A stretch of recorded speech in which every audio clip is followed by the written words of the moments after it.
Hi everyone, this is a CostX coffee break webinar conducted by me, Milan Palmer. The webinar this week consists of viewing 3D and other helpful functions in the dimension view.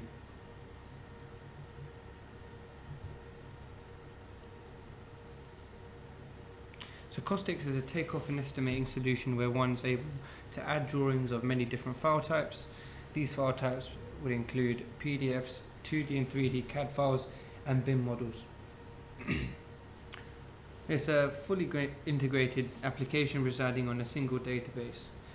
Some of the features of CostX include on-screen measurement, revisioning capabilities, workbooks that are live linked to measurements and rates, and not forgetting the 3D measurement, which involves object-based data extractions from BIM models. So last week's topic was taking off in line mode and point mode. These are two modes of measurement that can be used to measure from your drawings. The differences between these two methods of taking off were outlined in last month's webinar. The conclusion of it was that line mode tends to be more efficient, but some users do prefer point mode. The modes of measurement can be changed at will. Something that I might add would be that you can set the default mode of measure when you first add a drawing. To view this webinar, go to www.exactor.com/webinars to view these previous webinars and this one shortly. So there's a massive range of features in CostX that will make your takeoff easier and more accurate, which will be explained in a few minutes. Today's webinar focuses on the two tabs in the dimension view, the drawings tab and the dimensions tab, including the use of the view in 3D feature. We'll also take a look at the drawings tab in CostX options. So the drawing tab has a variety of sections, including the drawing section, followed by the print, prepare, layers and position sections. The dimensions tab has a number of sections on the ribbon toolbar, including the dimension group section, BIM section, dimension section, type, mode and show sections. In CostX options, which is located in the application menu, there are several features which allow you to optimize the way in which the drawings are displayed and your takeoff.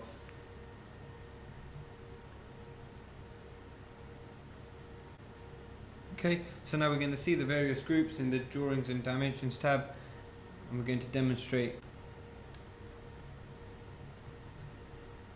So just to start, a quick summary of all of the tabs. So the home, this contains a combination of the rest of the tabs and the most important functions within CostX. The drawings tab is where you can prepare, position and change the way the drawings are displayed. The dimensions tab to change the way a takeoff is performed. Revisions dealing with amended drawings, and the functions in this tab will be covered in the webinar next month. In the workbooks tab, these are the functions involved in the cost estimating side of things, and this tab will also be covered in a webinar in the future. Something to add is that other tabs might reveal themselves and be made available to you depending on what you're working on. So if you're in the subcontractor workbook,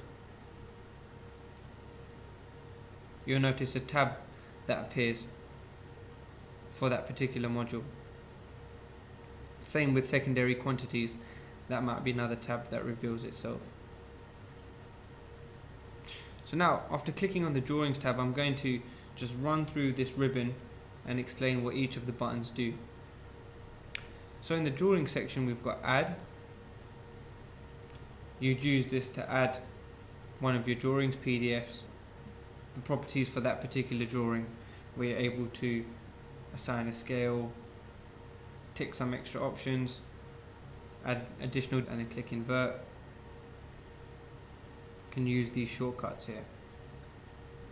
So this has been covered in a previous webinar.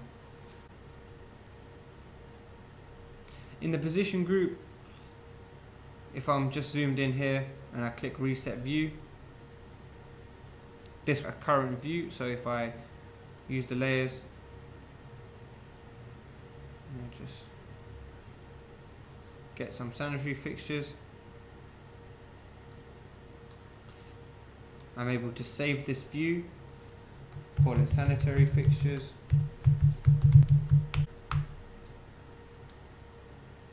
And you can see now my views, I've got sanitary fixtures.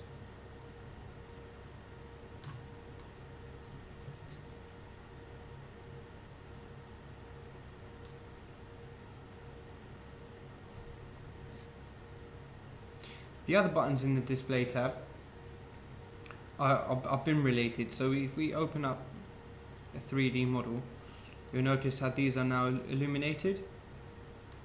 So the ghost view, what this does is allows you to see where things are in context to the model. So if I show only this roof, ghost view allows me to see where these roofs are in context to the model.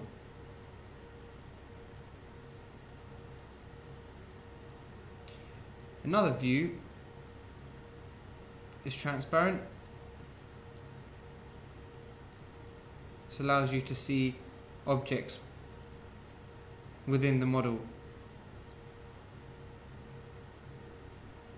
and allow you to select them.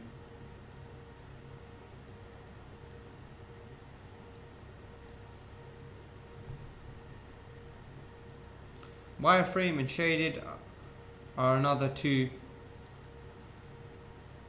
ways of shading in the objects, and the wireframe,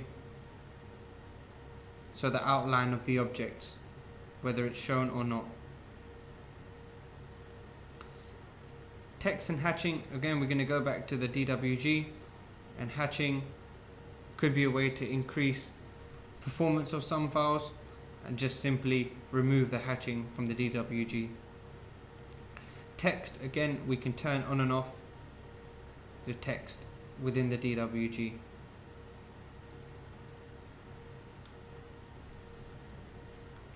We're also able to make the background white in a DWG.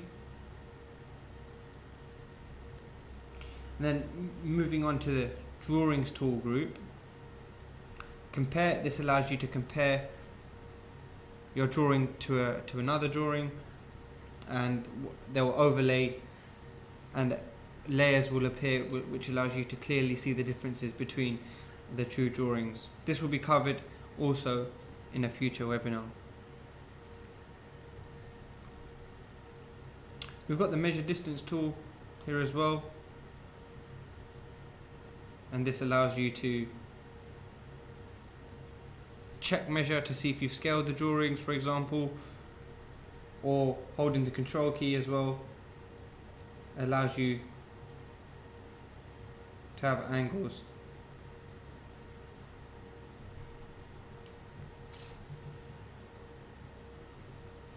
An M key is also a shortcut for the measure distance tool.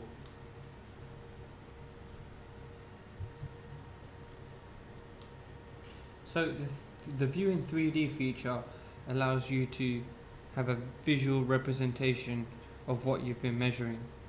So for example, I'm going to click on corridor walls, which are going to show up here.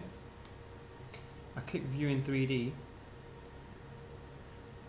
You can see that because I've assigned a default height of 2.8 for my corridor walls, it's now showing up when I view it in 3D. Also, if I click corridor walls net, which includes the deductions, you can see now in purple I've got the deductions there as well. So if I've missed out the height for one of the doors, I can go back and change the height for one of these doors.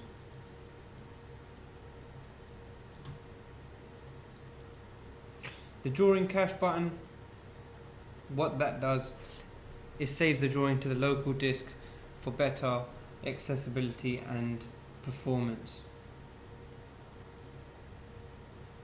So you can cache all in this current revision or cache all in the current building. So now I'm going to click on the Dimensions tab and run through this ribbon. So dimension group, you can use this button or use the drop down to add a dimension group or import via CSV. So this has been covered in a previous webinar. The BIM group, this would apply for a 3D model. So the import, this will automatically extract data from the model and will be covered in a future webinar. In fact, all of the BIM features will be covered in depth in a future webinar. Model maps, this allows specific data to be drawn from objects to give you more flexibility in terms of measurement and description of dimension groups. So the schedule, so this gives you a breakdown of the information. So this is a report which shows the duplicate dimensions and unused objects. Show all objects, quite self-explanatory. So this will show all the objects that were previously isolated or filtered. So this dimension group, this will be covered in more depth in a future webinar as well. This includes adding manual dimensions and zones, zonal summary, zonal analysis, and so on.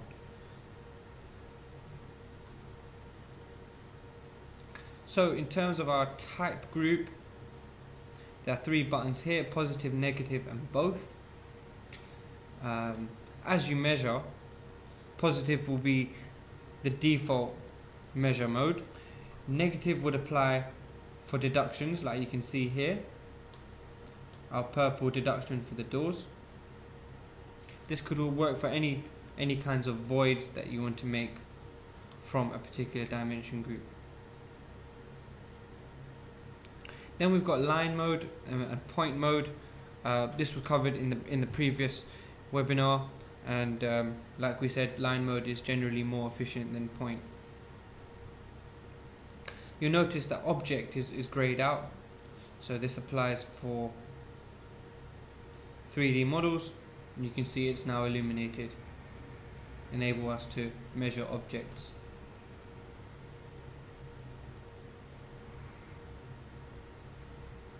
So then we've got mode. This includes rebar and snap. In terms of rebar, you can use this to measure reinforced steel bars or any other repetitive measure. In terms of the rebar, ensure that you've got a dimension group with a measurement type of length. Click the rebar button and choose line A. Line A will be the coverage of the reinforcement bar. Line B would then be the length of the reinforcement bar itself. So I'm going to choose that length. After you've got line A and line B, just press enter and enter the spacing of the bars. I'm going to type 300 millimeters. Click update, and you'll be able to see that you've got a length of your reinforcement bar. It will also show the coverage, and then we've got the number and distance as well, so the count.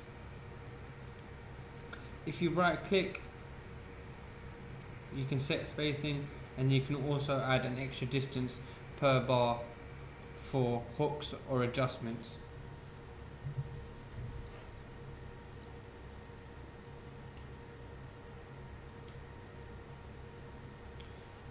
The snap feature underneath,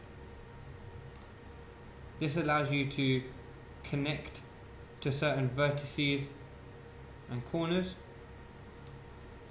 So if I click on my measure distance, you can see snap mode is enabled, and we're able to just grab particular vertices so that we can check the measures more accurately. This is also very handy for calibrating as well.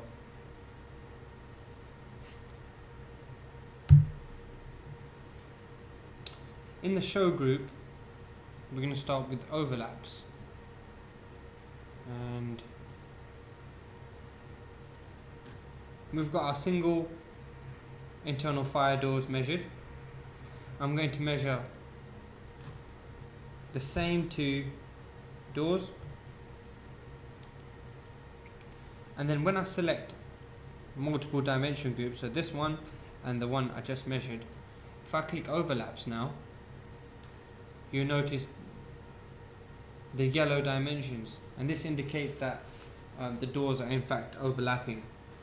So the information box is telling us that we've got the internal fire door overlapping with a flush door. To get rid of this, we're going to go to our individual dimensions, and we're going to see admin 001, admin 002, select them both. In fact, we can also use the dimension group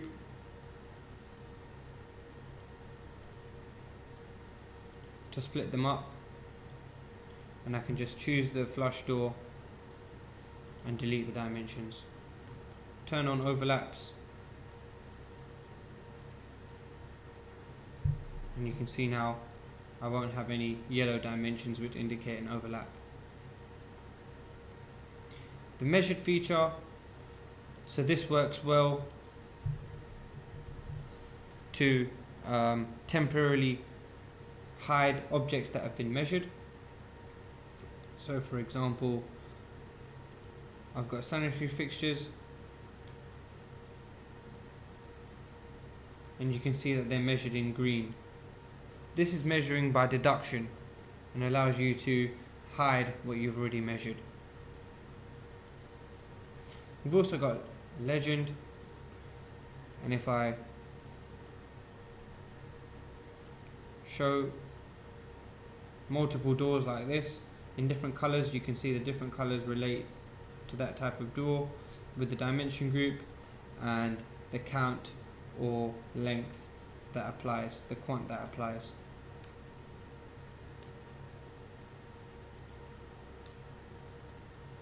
So we can also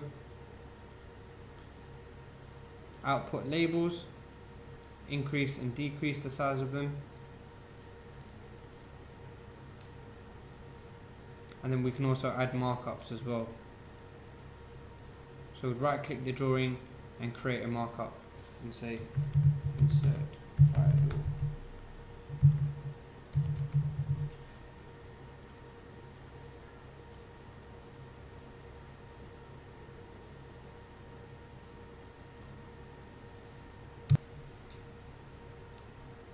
So now I'm going to end with the options available in terms of the drawings.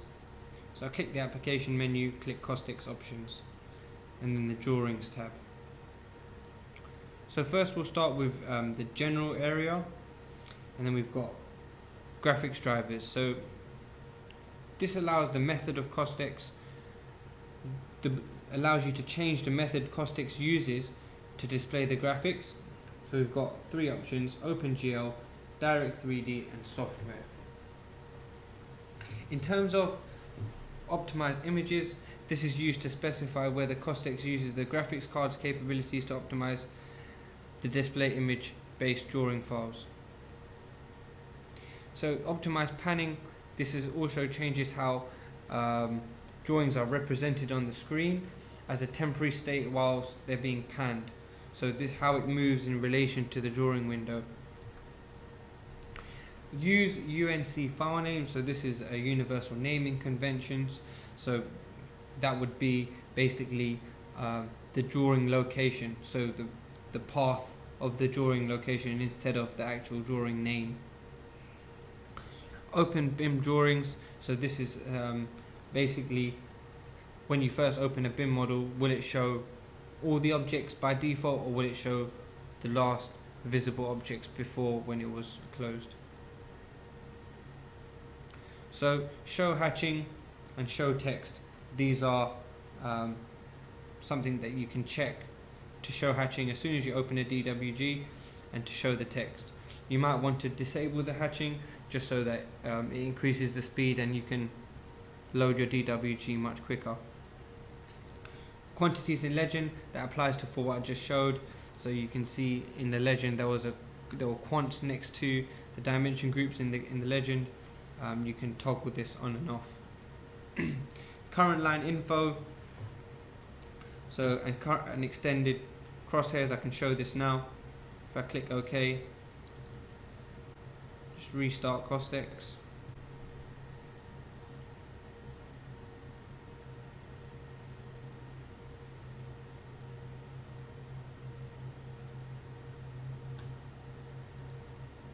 Okay, so if I open the drawing and I go to measure distance, you can see the extended crosshairs now that go to the top of the screen, bottom of the screen, left to the side and right. Current line info, this is basically showing me how long the current line is.